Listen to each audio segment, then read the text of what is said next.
Meus irmãos, vamos abrir a palavra de Deus na carta de Paulo aos Efésios, capítulo 6. Acredito eu, um texto bem conhecido da igreja, bem conhecido dos irmãos. Efésios, capítulo 6. Nós vamos fazer a leitura do verso 10 ao verso 20. Efésios, capítulo 6, do versículo 10 ao versículo 20. Nós ainda hoje não vamos dar início à nova série de exposições.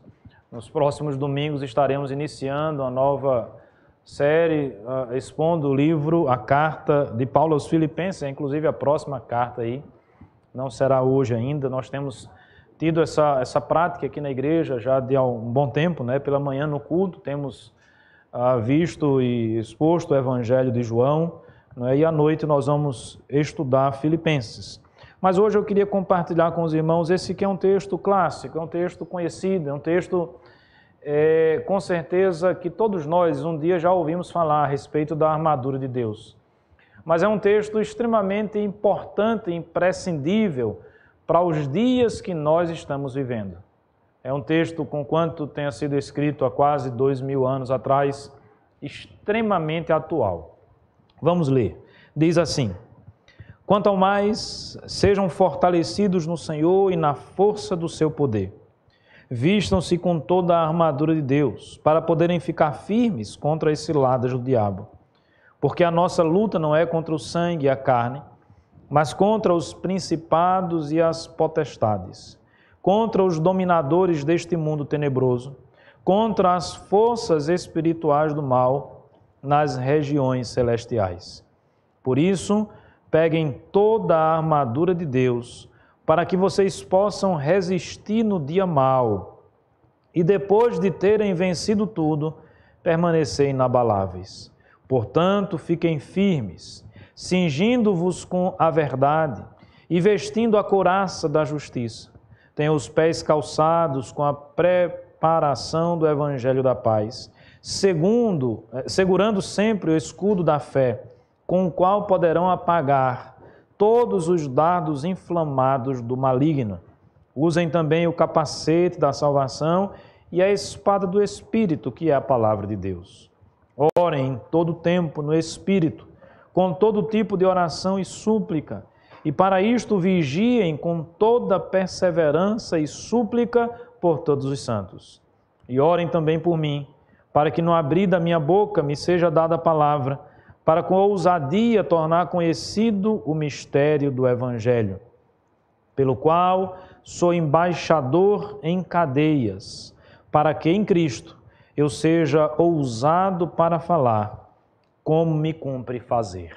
Vamos orar, irmãos, pedindo a misericórdia, a graça de Deus sobre a nossa vida.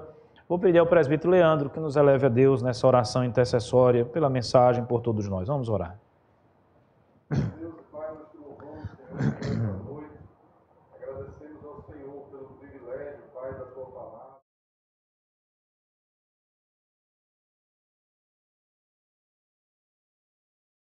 Aqui, Pai, pedimos a Tua direção, o Senhor ilumine com o Teu Santo Espírito.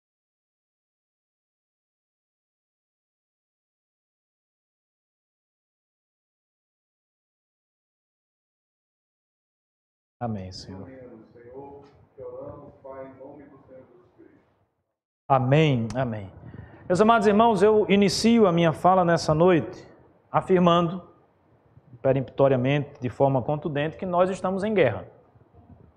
Quando eu digo nós, eu falo da igreja de Cristo, da igreja cristã. Sim, nós estamos em guerra.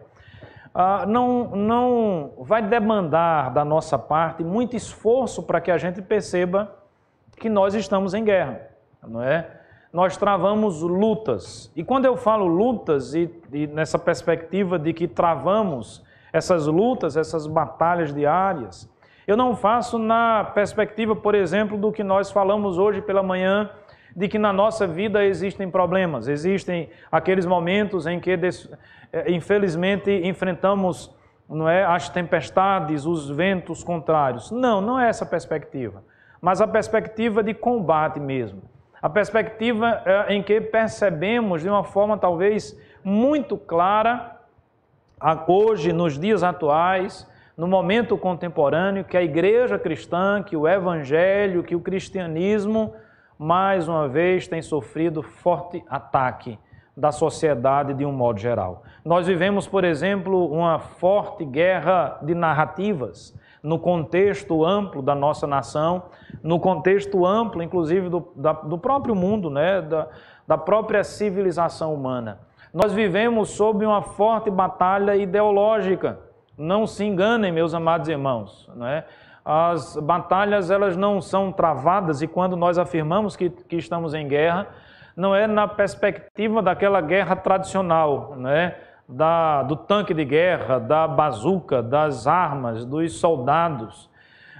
Não é algo simplesmente também metafórico, mas é algo que transpõe essa luta, essa batalha que nós entendemos, enxergamos, numa perspectiva mais tradicional, quando nós falamos de guerra, do uso das armas, do uso, não é, dos exércitos, do uso de toda a tecnologia amparada para isso. Eu estou falando de uma guerra que é muito mais ampla. Até o texto, inclusive, nos fala a respeito disso. De uma luta, de uma guerra que transcende essa realidade. A nossa luta não se restringe a este mundo. Não é uma luta que está baseada apenas nas relações humanas, não é contra carne, não é contra sangue. É uma luta que, às vezes, muitas pessoas resistem a compreender isso, mas é uma luta de proporções globais, não é? E eu poderia utilizar uma nomenclatura que hoje tem sido utilizada e estudada e percebida e que faz parte dessa peleja, dessa guerra de narrativas que é o globalismo, não é? O texto, de uma forma muito clara, vai mostrar que a luta, ela permeia, ela está presente em toda a realidade humana. Veja, verso 12, porque a nossa luta não é contra o sangue e a carne, mas contra os principados e as potestades. E aí presta atenção nessa expressão que segue, contra os dominadores deste mundo. Se você não enxerga aqui uma ação global, uma ação mundial, uma tentativa de estabelecer, não é, um contraditório ao cristianismo e à fé cristã, você não está talvez compreendendo muito bem o que o texto está falando. Mas uma outra pergunta é importante. Pastor, será que em algum momento da história do cristianismo ele não esteve em luta, ele não esteve em guerra? Em nenhum momento, meus amados irmãos. Pegando aqui, eu vou pegar apenas um recorte cristão, eu não vou pensar na igreja de Cristo que já estava antes do nascimento de Cristo, apenas para efeito didático, a igreja cristã há 2000 anos que está em luta. Há 2000 anos que nós enfrentamos lutas e batalhas as mais diversas. Em algumas situações, inclusive, essas batalhas se materializam numa guerra física mesmo. Mas na maioria das vezes, essa é uma batalha travada no campo da espiritualidade, essa é uma batalha travada no campo do conhecimento, essa é uma batalha travada no campo daquilo que nós chamamos de intelectualidade, ou alguns assim se expressam. O texto é muito claro quando diz que nós enfrentamos uma luta. E aí, meus amados irmãos, eu me recordo, e aí eu vou para a minha adolescência, de um período em que a igreja cristã, ela tinha como costume, como prática, o cântico de alguns corinhos, como nós costumeiramente chamamos, de alguns hinos, de alguns cânticos que nos remetiam a essa perspectiva de guerra, de batalha.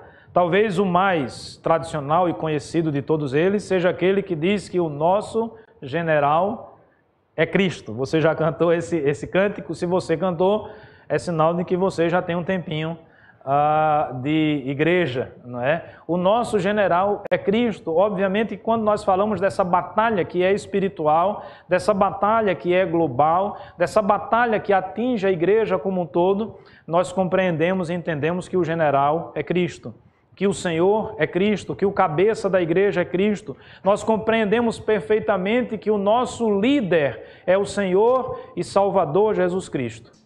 E aí nós vamos compreender que nessa batalha, nessa luta que a igreja trava e enfrenta, nessa batalha que é espiritual, nós somos soldados. Sem me preocupar com o politicamente correto, mas estabelecendo aqui a ideia de que essa fala não é uma fala em que constrange os irmãos, em que incita os irmãos a serem violentos, em hipótese alguma. Até porque as armas descritas no texto, a forma como devemos batalhar, descrito nesse texto, mostra que o cristianismo trava as suas lutas e as suas batalhas diferente de qualquer outro exército, diferente de qualquer outra agremiação que possa existir nessa terra. Mas nós precisamos ter firmezas, ou firmeza nas nossas convicções, na nossa leitura de mundo. Eu tenho ficado extremamente preocupado em perceber como muitas vezes os nossos irmãos em Cristo não percebem, não se apercebem que nós estamos vivendo nessa batalha espiritual, nessa luta espiritual. Será que os irmãos têm dúvida de compreender, de entender que, por exemplo, as nossas famílias têm sido atacadas, que os nossos filhos têm sido bombardeados por todos os lados, que as nossas crianças, desde cedo, já têm sido bombardeadas por ideologias e por ideais e ideias contrárias ao Evangelho e à Palavra de Deus? Na nossa classe de escola dominical sobre cosmovisão, hoje nós começamos a estudar sobre o feminismo. É apenas uma vertente desses segmentos, dessas ideologias que têm se colocado contrário à palavra de Deus, à expressão verdadeira da nossa fé. Quantas e quantas outras nós poderíamos citar, e já até estudamos, não é? O ateísmo, o teísmo aberto, uma visão panteísta do mundo. Vamos chegar no marxismo cultural, vamos chegar em outras formas de encarar, de enxergar o mundo, em outras visões de mundo que são contrárias e antagônicas à visão do Evangelho de Cristo, aquilo que Cristo pregava. E essas visões têm permeado a nossa vida. Como eu falei, nós temos sido atacados constantemente, conscientemente ou inconscientemente. Essa tem sido a nossa realidade. Mas nessa batalha, meus amados irmãos, o que é que nós somos? Nós somos soldados. Nós precisamos enfrentar essa luta, entendendo que nós não somos o general, entendendo que a força não está em nós, entendendo que o poder não está em nós, entendendo que o nosso general é Cristo. Não é aqui uma palavra de incentivo à violência, mas é uma palavra que nos incentiva à resistência pela palavra de Deus e pelo poder do Espírito Santo de Deus que age na vida da igreja e na nossa vida. Nós, como igreja, precisamos despertar o quanto antes para isso. Você, meu amado irmão, que tem filhos, crianças, jovens e adolescentes, você precisa despertar para essa realidade, para essa luta, para essa batalha espiritual que tem sido travada nos nossos dias. A Igreja de Cristo tem sido, eu não tenho a menor sombra de dúvidas a respeito disso, a Igreja de Cristo tem sido vilipendiada, tem sido atacada, tem sido objeto dos ataques mais sórdidos que possam existir, que nós possamos nomear. Mas quais são as características desse soldado? O que é que nós poderíamos falar do texto ou o que é que nós encontramos nesse texto que pode nos ajudar nessa batalha, nessa luta espiritual que nós travamos? E aí eu queria que você permanecesse, obviamente, com sua Bíblia aberta. Eu queria que nós voltássemos os nossos olhos mais uma vez para o texto. Verso 10, o texto diz assim: quanto ao mais, sejam fortalecidos no Senhor e na força do seu poder. Vistam-se com toda a armadura de Deus para poderem ficar firmes contra as ciladas do diabo. Uma pequena observação antes de tocar no primeiro ponto é que a perspectiva do texto para essa batalha, para essa luta espiritual, não é que nós estejamos atacando. Não sei se vocês percebem isso. Mas a ideia é que nós precisamos estar firmes. Nós seremos atacados. Nós seremos, não é, alvo e objeto dos ataques dos inimigos da cruz, daqueles que se configuram no anticristo, daqueles que se configuram nas mentes que estão por trás de toda e qualquer ideologia que é contrária à verdade de Deus, que é contrária à igreja cristã. Nós somos atacados e a igreja cristã, ao longo dos séculos, tem sido atacada. Mas o que é que o texto nos diz? O texto diz que nós devemos permanecer firmes. É possível permanecer firme? Como soldados de Cristo, é possível permanecer firmes? É possível que, mesmo sendo atacados, não sejamos totalmente destruídos? Obviamente que essa é a verdade bíblica. As portas do inferno não prevalecerão sobre a igreja de Cristo. Por uma razão, meus amados irmãos, muito óbvia. O nosso general é Cristo.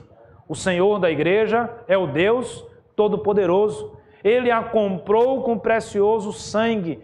Logo, essa igreja pode ser abalada, essa igreja pode ser perseguida, essa igreja pode ser atacada, mas essa igreja jamais será destruída, porque o Senhor da igreja é o Deus Todo-Poderoso. Nas palavras de Apocalipse que nós lemos, é aquele que era, é aquele que é aquele que há de ser, é o Alfa, é o Ômega, é o Deus que se fez carne, é o Deus Todo-Poderoso. Esse é o Senhor da igreja, esse é o Senhor da nossa vida. De modo que, como soldados de Cristo que nós somos, e o primeiro ponto que eu destaco é esse: nós precisamos nos apropriar daquilo que nos ensina o versículo 10. O texto diz que nós precisamos estar fortalecidos. Porque, meus amados irmãos, não é brincadeira. As lutas, as batalhas que nós enfrentamos, elas nos enfraquecem, elas nos colocam lá para baixo. Não tenha dúvida disso. Você imagina você travar aquele embate, aquele combate constante na sua vida. Chega um momento que o esgotamento vem. Chega um momento que as forças se esvaem. Eu tive uma trajetória, por exemplo, na minha adolescência, muito ligada às questões políticas. Eu não quero aqui entrar na política partidária, não é esse o objetivo, não é esse o foco da minha mensagem. Mas a perseguição, ela se apresenta também através dos dominadores desse mundo, e os dominadores desse mundo são políticos que exercem o poder, que exercem a sua influência nas nações de um modo geral, e não é difícil, não é diferente, melhor dizendo, no nosso país. E eu fui muito mais empolgado com relação a essas questões, né, do engajamento político, fui até um pouco engajado com relação a isso, não tanto, mas de alguma forma fui. Mas confesso, irmãos, que ano após ano, dia após dia, nós vamos enxergando algumas ações que cansam, que parece que tem como objetivo roubar as nossas esperanças, não é? Quando você vê um ministro do Supremo Tribunal do Brasil dizendo que a Constituição é inconstitucional, é algo que enfraquece, não é? É algo que nos abala de alguma forma, ou outras questões mais. Eu estou citando esse ponto aqui específico, é o ponto que está, inclusive, ainda na atualidade, no momento, estamos vivenciando, né?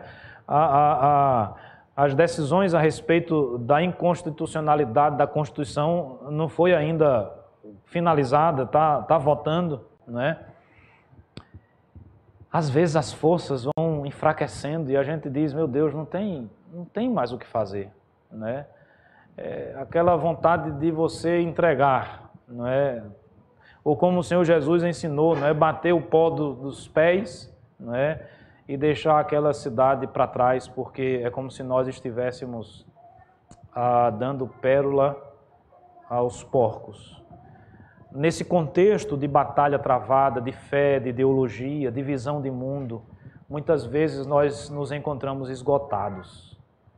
Até porque, meus amados irmãos, por incrível que pareça, o inimigo é tão astucioso, O inimigo é tão audacioso, é tão sujo, é tão maquiavélico, que muitas vezes o ataque ele vem do fogo amigo, ele vem de dentro, não é?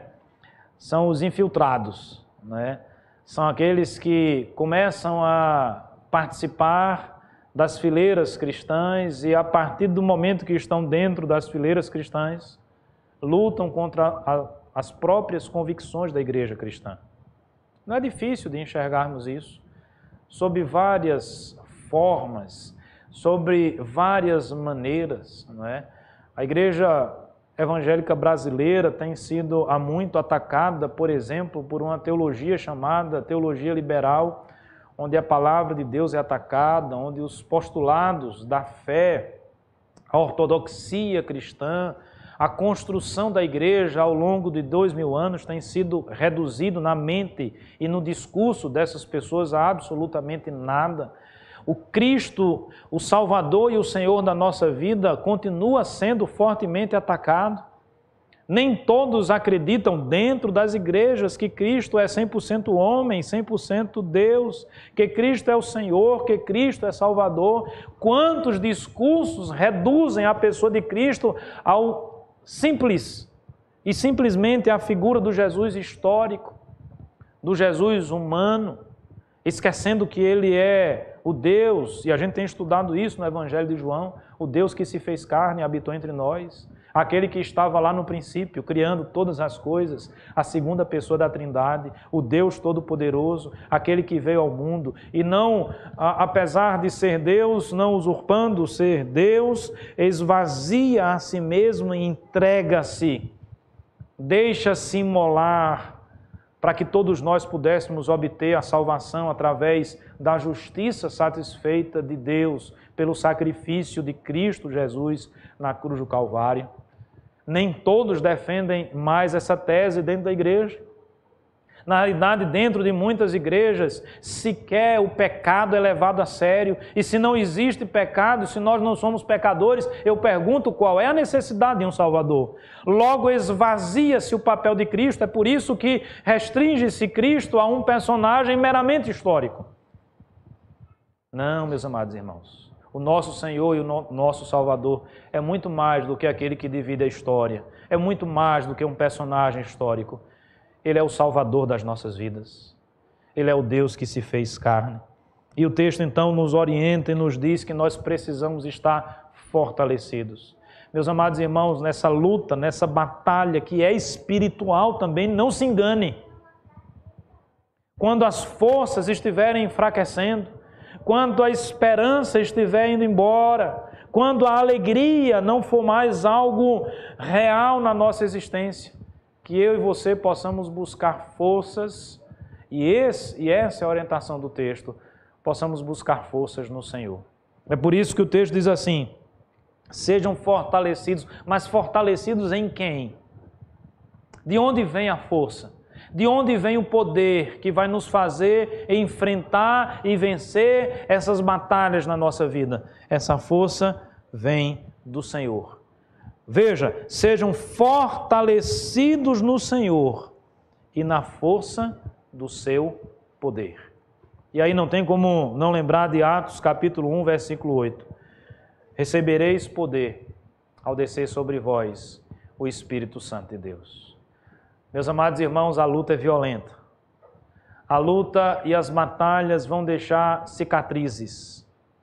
Muitas delas na nossa alma. Quantos e quantos pais hoje choram, e eu falo de pais cristãos, pelos seus filhos que foram seduzidos e tragados, por exemplo, nas academias, nas universidades, por ideologias contrárias à fé cristã. Seduzidos, não é? Encaminhados para uma perspectiva de vida contrária àquilo que eles sempre aprenderam, àquilo que eles sempre estudaram, a verdade de Deus. Na realidade, quantos hoje sequer acreditam na existência da verdade?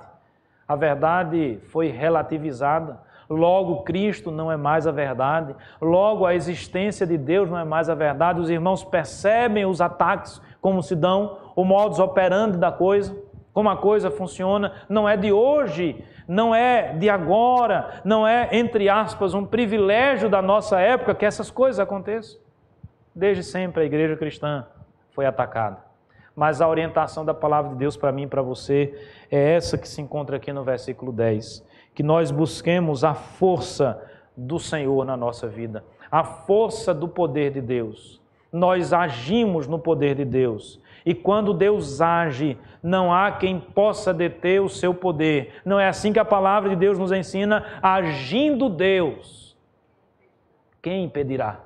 Quem é que pode deter o poder de Deus? Quem é que pode frear o poder de Deus? Veja que coisa impressionante. Nós temos notícias desses países extremamente fechados por ideologias, sejam comunistas, socialistas ou pela religiosidade islâmica, onde o cristianismo não tem liberdade, onde não há liberdade de culto, onde não há liberdade de pregação, onde não há liberdade de fazer o que nós estamos fazendo aqui hoje, reunidos, adorando a Deus, abrindo a Bíblia. E alguns desses países sequer você pode ter uma Bíblia nas suas mãos. Imagine você abrir essa Bíblia, ler essa Bíblia, pregar em praça pública essa Bíblia. Isso é algo impensado nesses países. Mas as notícias dão conta de que, mesmo com toda essa perseguição, em muitos desses países, a fé cristã tem crescido. A igreja cristã tem crescido. Eu pergunto, por quê?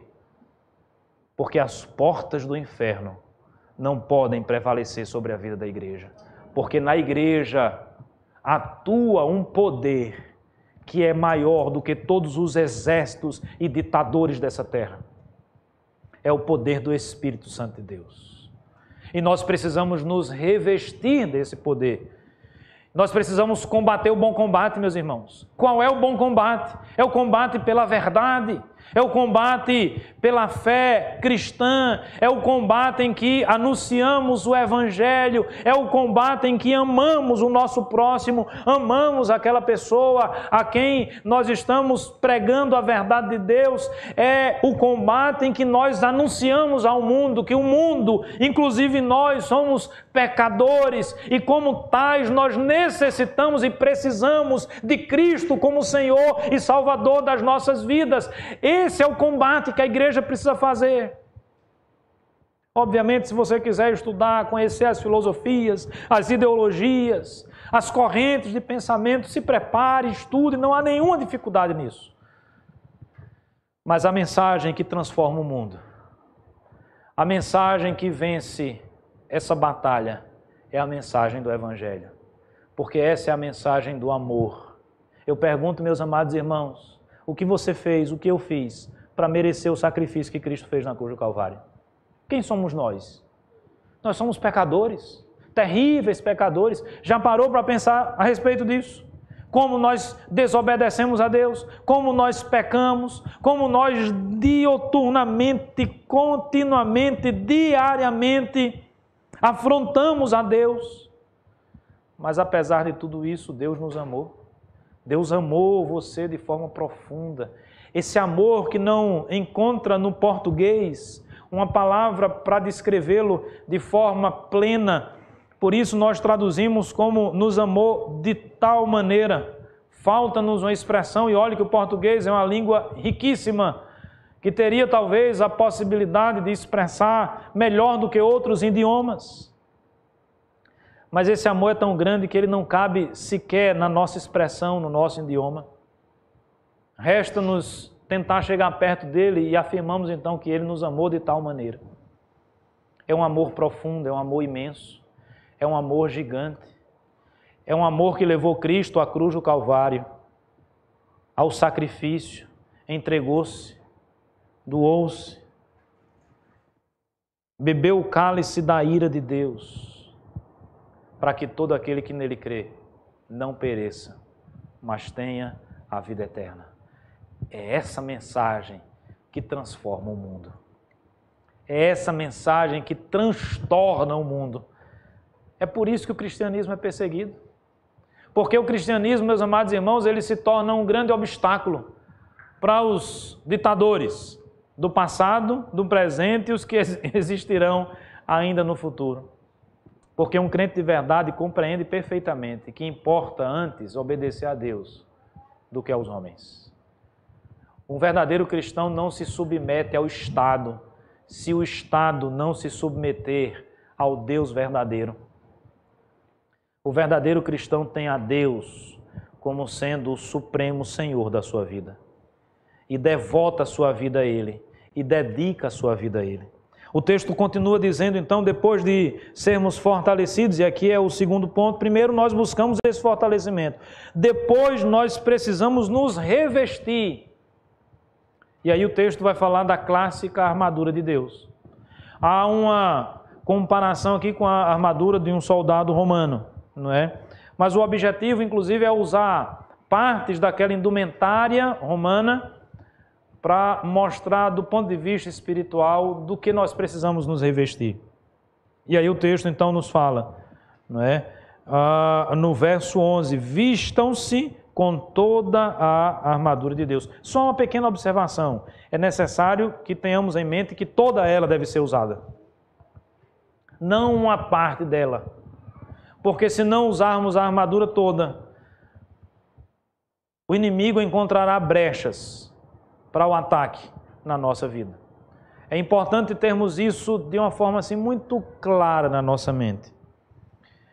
E nós precisamos nos revestir dessa armadura para quê? Para que a gente se mantenha firme.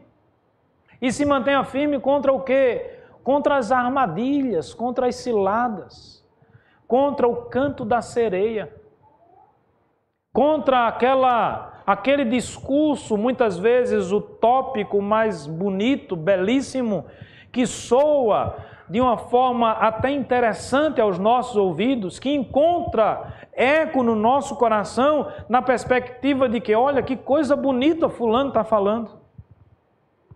Mas quando na realidade nós aprofundamos aquele discurso, aprofundamos alguns ensinamentos, nós vamos perceber de forma muito clara que são armadilhas, artimanhas do inimigo. Hoje pela manhã nós vimos isso, inclusive tem um tópicozinho lá do nosso estudo sobre a armadilha, não é? Pregada por muitos aí em afirmar que o Estado, não é o dono dos nossos filhos. Veja que coisa, né? Numa perspectiva meramente iluminista, nós caímos e cedemos na armadilha de imaginarmos que a salvação para o mundo é a educação, e obviamente que eu não estou sendo contra a educação, mas eu não concordo que a educação é a solução para todas as coisas e a salvação do mundo. A história, inclusive, já mostra isso. Nem acredito que o conhecimento, a ciência, a tecnologia, por mais interessante que seja, é a solução para todos os nossos problemas. Se assim fosse, nós não teríamos em países extremamente educados, países extremamente avançados no conhecimento, na ciência e na tecnologia, suicidas, homicidas, estupradores, dentre outras categorias de ser humano. Na realidade, nós somos confrontados com essa verdade histórica, mostrando que o grande problema da humanidade é o pecado, e a educação não trata do pecado, quem trata do pecado é Cristo.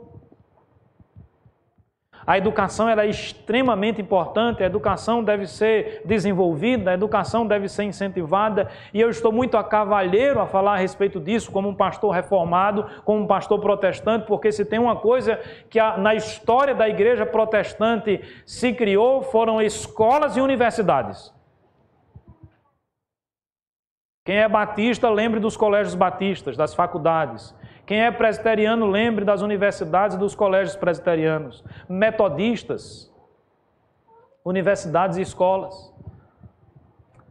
Das 10 maiores universidades do mundo, se não todas, a maioria delas são frutos, né, de colégios ou de esforços educacionais que começaram dentro das igrejas.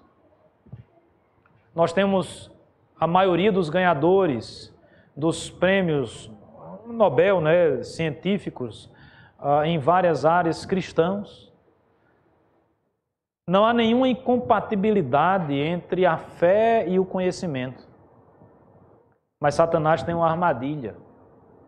O inimigo tem uma armadilha. É por isso que o texto manda a gente se revestir da armadura de Deus, para que a gente não caia nessas armadilhas. Qual é a armadilha? A armadilha de fazer com que eu e você comecemos a acreditar que a solução para os problemas do mundo está, por exemplo, na educação. Não, a solução dos problemas do mundo está em Cristo Jesus. E todos nós sabemos que quem controla a escola controla o Estado, controla absolutamente tudo. E é isso que enseja, por exemplo, eu passei rapidamente um vídeo hoje pela manhã, a fala de pessoas que dizem claramente, abertamente, que os nossos filhos não nos pertencem. Os nossos filhos pertencem ao Estado.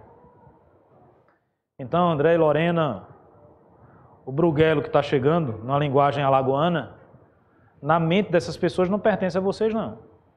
Pertence ao Estado.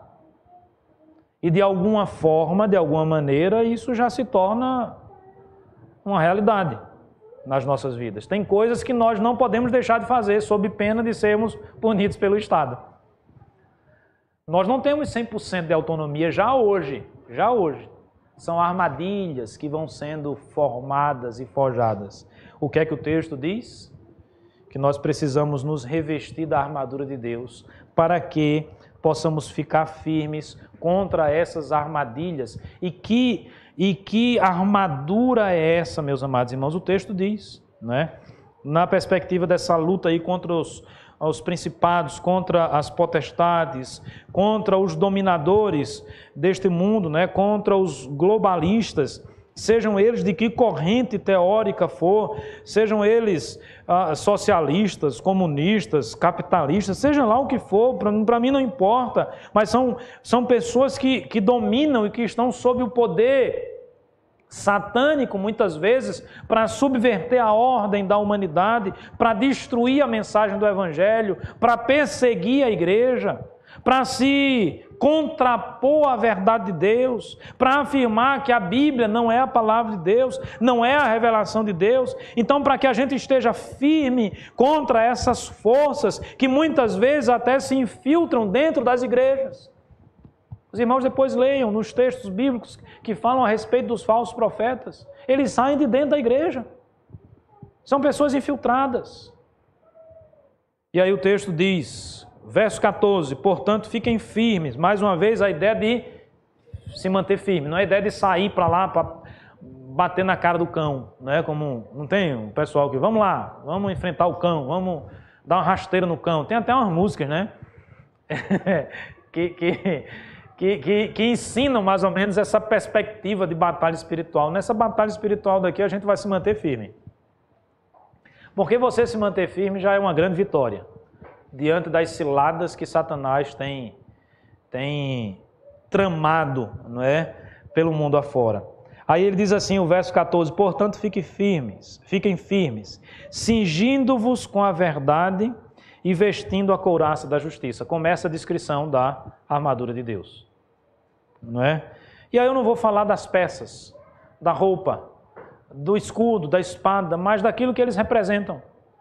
Para nós é muito mais importante do que isso, porque ninguém aqui, obviamente, vai entender o texto de forma literal e a partir de amanhã nós vamos comprar, não é, essas indumentárias de um soldado romano e vamos todo mundo se vestir agora de soldado romano, porque a Bíblia mandou a gente se revestir da couraça da justiça. Então eu vou comprar uma couraça, não é? Eu vou comprar um escudo romano, eu vou comprar uma espada. Não, a perspectiva não é essa.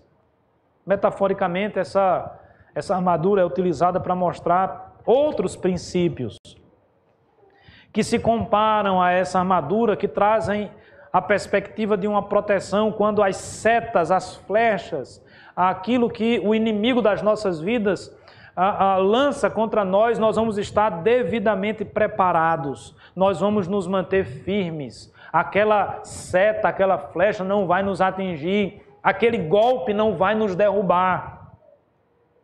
Nós não vamos cair nas armadilhas. Por quê? Porque nós estaremos, não é, cingidos, não é, com a verdade, vestidos com a couraça da justiça, calçados com a preparação do Evangelho. Na nossa boca, nos nossos lábios estará o Evangelho. Então, eu falo para os nossos adolescentes, para as nossas crianças, pré-adolescentes que estão, por exemplo, na escola, na idade escolar. Você com certeza vai, em algum momento, ser confrontado na palavra de algum professor, de algum mestre, com uma ideia que é contrária ao Evangelho. E nesse momento, talvez, o que reste você a fazer é estar calçado com a verdade do Evangelho. Os nossos jovens que estão aí na idade da universidade, cursando a universidade, nós adultos, nas nossas relações, seja numa repartição pública, seja naquela relação particular, seja num ambiente de amigos, numa roda, sei lá, até numa reunião de condomínio, seja lá onde for, quando formos confrontados, nós precisamos ter o Evangelho na ponta da nossa língua. Como eu falei hoje pela manhã, esses dias eu fui confrontado sobre pontos a respeito da verdade, a verdade de Deus. E muitas vezes o que simplesmente nós precisamos fazer é continuar pregando o Evangelho. É continuar testemunhando para as pessoas e dizendo: Cristo transformou a minha vida e pode transformar a sua vida também. Eu sou um miserável pecador e você também é um miserável pecador. Converta-se dos seus pecados, entregue a sua vida a Cristo. Mas eu tenho doutorado, você pode ter pós-doutorado, você é um pecador com pós-doutorado, igual a um pecador que não tem essa qualificação. E todos nós, e aí não tem grego, não é? Nem judeu, não tem homem nem mulher, não tem rico e não tem pobre, todos nós precisamos de Cristo como Senhor e Salvador da nossa vida. Continua o texto, para eu fechar aqui. Já estou me encaminhando para o final. Verso 16, segurando sempre o escudo da fé. Essa expressão aqui do escudo é fantástica, né? Meus amados irmãos, existem batalhas ideológicas que são travadas, que perturbam a nossa mente. Que faz a fé, não é, balançar. Aí veja que para a fé a figura é a figura do escudo. Você está aqui com o escudo, pode vir a flecha que for. Eu estarei protegido. Que proteção é essa? Essa proteção é a fé. Uma fé que deve ser inabalável. Uma fé que deve ter as suas raízes em Cristo. Então, isso vai ensejar em alguns momentos a gente ter que remar contra a maré, o que não é fácil. Isso vai ensejar em alguns momentos a gente ter que agir contra a cultura, o que é extremamente difícil. Os irmãos concordam comigo? Você imagina, vamos pensar, eu falei aqui dos jovens e dos adolescentes, vamos pegar a figura do adolescente, que é aquela fase da vida onde a ideia de turma, de amizade, não é? Ela aflora como talvez em nenhum outro momento da vida. Você imagina o que é para um jovem desse, um adolescente desse, ir contra todos os seus amigos e contra a cultura reinante, pela fé que ele defende? Você acha que isso é fácil? Não é fácil. Não é coisa simples. Mas é possível? É possível. Sabe por quê? Porque maior é o que está em nós do que o que está no mundo. Sabe por que é possível? Porque se Deus é por nós, ninguém será contra nós. Sabe por que é possível? Porque nós recebemos um poder do alto, poder do Espírito Santo de Deus para sermos testemunhas.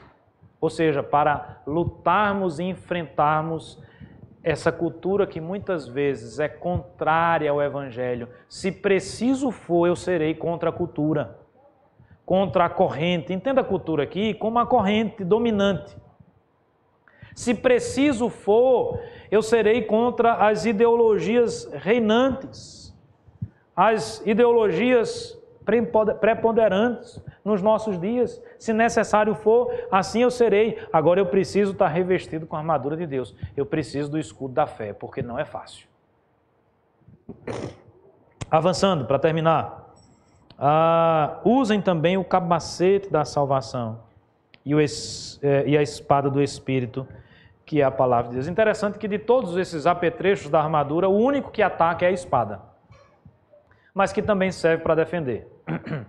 na perspectiva sempre que nós estamos e devemos estar firmes, mas em algum momento podemos desferir algum golpe. Que golpe é esse? Qual é a ferramenta que nós vamos usar para desferir esse golpe? É a palavra de Deus. É por isso, meus amados irmãos, que a palavra de Deus, nessa batalha, nessa luta travada espiritual, é a primeira que é atacada. Pode ter certeza disso. Você sempre vai ver na boca, nos lábios dessas pessoas que já sucumbiram ao lado negro da força, né? A ideia de que a Bíblia não é a palavra de Deus. É um bocado de palavra, para alguns até interessante, mas que foi modificada pelos homens. E muitas vezes essa coisa, como eu falei, surge dentro da própria igreja. Uma das marcas da teologia, chamada teologia liberal, é essa, não é? É aquela perspectiva de não aplicar a Bíblia, sendo a Bíblia a palavra de Deus. Não é? É aplicar aquela ideia de que a Bíblia é um livro até interessante e sábio, mas precisa ser atualizada. Precisa ser ressignificada. Vamos falar das expressões de hoje. Então, se a Bíblia, por exemplo, condena o homossexualismo, vamos ressignificar isso. Vamos adaptar isso. Ela condenava num momento, numa época, hoje é diferente. Não, meus amados irmãos. A palavra de Deus, ela é perene, a palavra de Deus, ela é eterna, e a palavra de Deus, ela é a verdade que nós acreditamos. No dia em que a palavra de Deus for relativizada, a igreja está liquidada. Mas louvado seja Deus, porque existem soldados na igreja de Cristo, que estarão sempre dispostos a permanecer firme. Então nós precisamos, como soldados, meus amados irmãos, primeiro, eu falei, buscar a força do Senhor. Segundo, sermos revestidos, não é, pela armadura de Deus. E fecho, numa última orientação aqui do apóstolo Paulo, da palavra de Deus. Depois de falar que devemos usar a palavra, não é? A espada do Espírito, que é a palavra de Deus. Só um breve parêntese, lembre-se que quando Cristo foi tentado por Satanás, Satanás usava a palavra. E Cristo rebatia com a palavra. São as setas do inimigo. E a gente vai se protegendo com o escudo da fé e a gente vai rebatendo com a espada, que é a palavra de Deus. Agora, obviamente, você tem que ler. Você tem que conhecer a palavra para você saber rebater e para você saber responder às demandas que existem.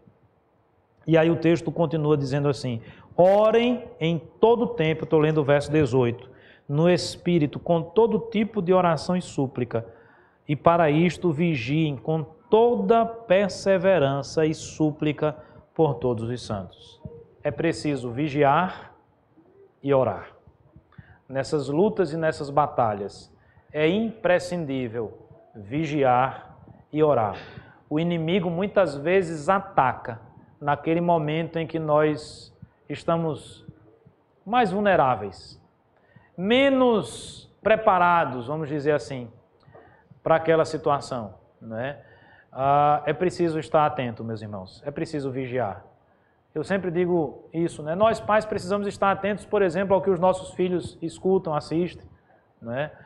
Nós precisamos estar atentos ao que nós consumimos também, ao que nós assistimos, ao que nós vemos. Nós lançamos muito isso para os nossos filhos, para os nossos jovens, mas nós corremos esse risco também. Nós precisamos aprender a fazer a leitura das coisas, a leitura do mundo, não é? A saber que atrás de, por exemplo, uma reportagem, seja ela de que órgão for, existe um repórter que tem uma visão de mundo. Saber que por detrás de um filme ou de um documentário existe um diretor ou um roteirista que tem uma visão de mundo e que vai conduzir aquela peça, não é? Aquele roteiro, aquele filme na perspectiva que ele quer apresentar. Tem muitos filmes que são assim. A gente tem que ter muito cuidado com isso. Deixa eu citar um exemplo de como essas coisas são perigosas. Eu não sei quantos aqui já assistiram a série lá do Netflix, La Casa de Papel. Está na 3ª temporada ou 4ª, não lembro agora. Eu assisti. As 3, né? Me ajuda aí, Vitória, são 3? Acho que são 3 temporadas. É uma história muito simples. Qual é a história dessa La Casa de Papel? É a história de bandidos que assaltam a Casa da Moeda espanhola, não é?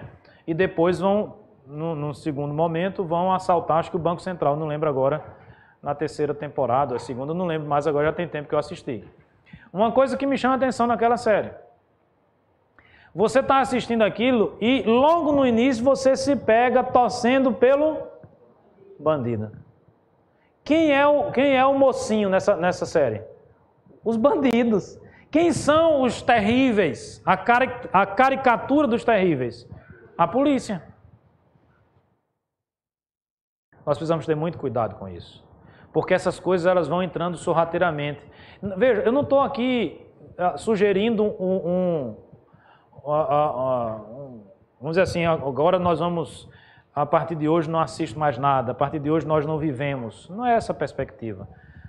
Muito mais do que isso, nós precisamos estar preparados para saber assistir e fazer a leitura correta daquilo, até para que a gente possa ensinar para outras pessoas qual é a leitura correta daquilo. Então não se iluda, tá certo? Aquela série, aquele filme, aquela matéria jornalística tem uma pessoa por trás dela, que tem uma cosmovisão, que tem uma visão de mundo e que hoje, basicamente, esse mundo tem sido dominado por pessoas que não têm uma cosmovisão cristã. Então elas vão ser contra o cristianismo. O cristão, o evangélico, vai ser sempre caricaturado como alguém que não presta, como alguém ruim. Nós vivemos numa época assim, meus amados irmãos. Eu não gosto de assistir esses vídeos, eu encerro aqui, vou até fechar a Bíblia. Mas ontem eu vi, não sei quantos viram, estava lá na timeline de uma das redes sociais, que eu nem lembro mais qual era, um assalto que teve, eu também não sei o estado que aconteceu, não lembro. Estava tendo um assalto, acho que era uma loja, alguma coisa assim, um mercadinho, não lembro muito bem aquilo. Foi no Rio de Janeiro. E o policial, então, estava lá, entrou para combater o bandido, saiu outro escondido, correu, deu um tiro na cabeça do policial. Eu não queria nem ver, mas como eu não sabia direito como é que era o negócio, eu terminei vendo. Não é? Uma cena terrível. Não é? Um policial militar que estava ali tentando justamente combater os bandidos que estavam assaltando aquele comércio. Aí você lembra da Casa de Papel, né? Quem é o herói? O herói é o bandido. Alguém viu alguma mobilização a favor desse policial, que é um pai de família, que tem filhos, uma filha pequena, inclusive, uma filha que eu não vi, eu não ando tendo muito estômago para isso, mas eu vi apenas a chamada, né, do enterro dele, a filha fazendo uma homenagem a ele, uma adolescente jovem, né, sobre o caixão assim, algo terrível. Muito mais do que um policial, um ser humano. Mas nessa luta de narrativas, nessas distorções dos fatos, não é? Muitas pessoas começam a aplicar uma ética seletiva, não é? Há uma insatisfação que é seletiva. Se for dentro do meu espectro, não é, político, eu vou me rebelar, eu vou achar que é um absurdo, se não for, não é? Então nós vivemos dias terríveis com relação a isso, em que o certo se tornou errado na fala e na boca de muitas pessoas, e o errado se tornou o certo. Você pregar hoje a verdade, você falar do amor de Deus, você pregar o evangelho, é como se você estivesse pregando a coisa mais terrível do mundo, quando na realidade nós estamos pregando a salvação. Nós estamos dizendo às pessoas, olha, entrega o teu caminho ao Senhor, confia nele, o mais ele fará. Olha, tu é um pecador como eu sou um pecador e você precisa se converter, você precisa entregar a sua vida a Cristo. Nós estamos condenados, estamos sob a ira de Deus. E se nós não entregarmos a vida a Cristo, mas eu vou gastar quanto para isso? É de graça. Você não vai gastar absolutamente nada. O sacrifício é obra da graça de Deus na nossa vida. Essa mensagem tem afrontado muitas pessoas pelas mais variadas razões. O nosso general é Cristo. Nós somos soldados. Como soldados, que nós possamos buscar o poder de Deus, que nós possamos nos revestir da armadura de Deus, que nós possamos vigiar e orar, estarmos ligados no nosso Deus, para que nós possamos estar firmes. E pode ter certeza, as portas ou o poder do inferno, das hostes malignas, não haverão de prevalecer sobre a igreja de Cristo. No final, todo joelho se dobrará, toda língua confessará que só Cristo é o Senhor. Que Deus nos abençoe. Amém. Amém.